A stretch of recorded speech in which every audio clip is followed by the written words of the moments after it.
guys. So magparondo na tayo. So time check 7:58.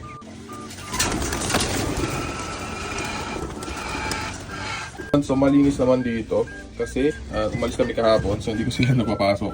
Doon sila nag-overnight sa may bilaran ko.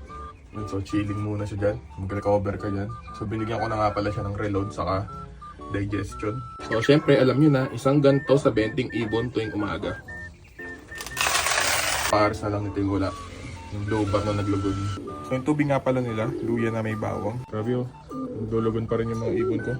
Meron dito, itlog na itlog. Nakadalawang clutch na to. Puro itlog taba. So naglulugon pa yan. Kaya hindi pa ako nag-start ng breeding. Sila, pabalik na sila galing raging.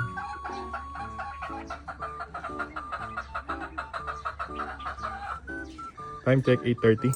Ano, pababay na natin.